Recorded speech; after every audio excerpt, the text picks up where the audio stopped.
Our election coverage continues. Supporters of Proposition 1 are celebrating its passage by a razor-thin margin. The legislation promises in homeless and mental health resources. But opponents still have a lot of questions tonight. CBS 47's Ben Morris joins us now live in Fresno with the possible pros and cons. Ben. Brian, Catherine, with Prop 1 slated to move dollars away from counties into state control, one of the major questions from opponents is whether those funds will be reinvested locally.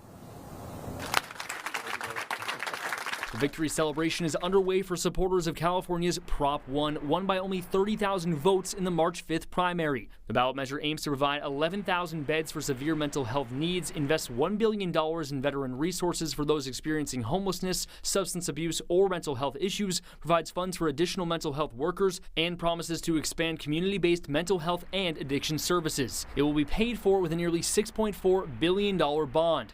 Counties currently receive 95% of the state taxpayer behavioral health funds. Prop 1 changes that to 90%, with $140 million going back to the state annually.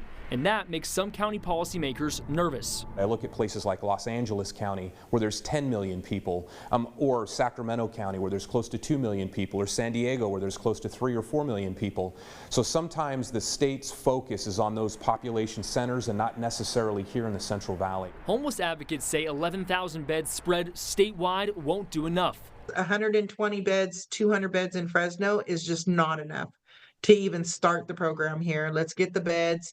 Enough beds to scratch the surface, and then let's start talking about, who's this really for?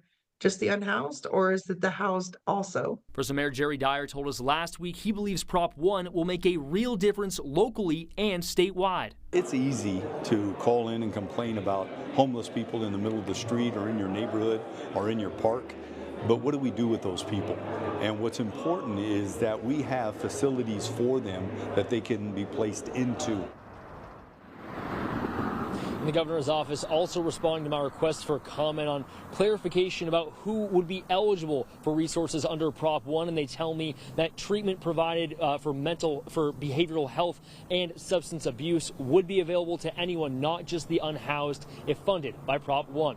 Reporting live here in Fresno, Ben Morris, CBS 47 Eyewitness News.